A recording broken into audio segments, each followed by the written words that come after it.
Next step is to retrieve the user input and check that they've put in a number that's above absolute zero. Of course, before we can do that, we need to put in our minimum value.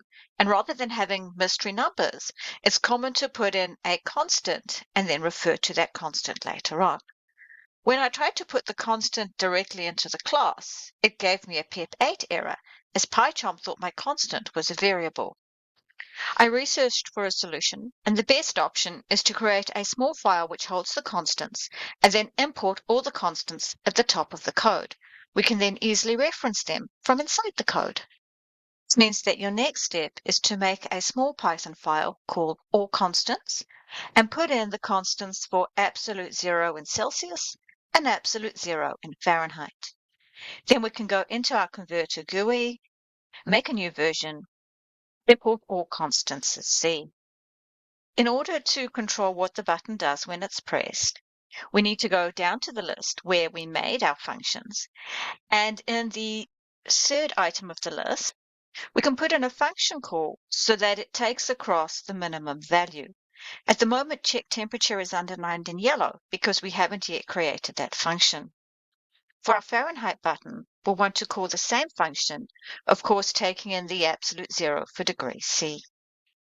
I'm going to just copy my intended name, and I'm going to scroll down. Outside our initial function, we create our check temperature function, which takes in self and the minimum temperature. Put in a quick print statement so that we can see that this works. Run your code and push to C and to F and check that the minimum temperatures are correct. To retrieve the temperature to be converted, we can go self temp entry, which was the name of our entry box, .get. Once we've got the number, we can print it out for testing purposes.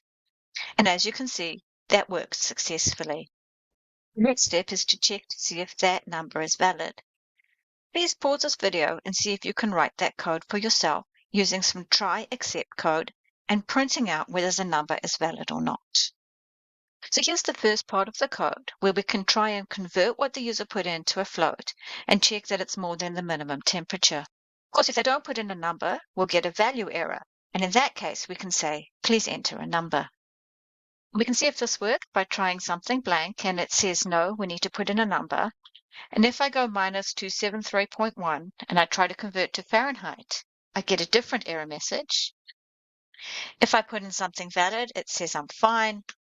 And if I put in minus 459.1 and try to go to Celsius, it says it's a problem. And if I'm within the bound, it says I'm okay. Of course, we would much rather that the error message appeared here rather than in the print area. To edit the label in the GUI, we need to know the label name, in this case temp error, and we can then go self temp error config, and we can put in what we want to change the text to. We can do something similar for our other two error messages.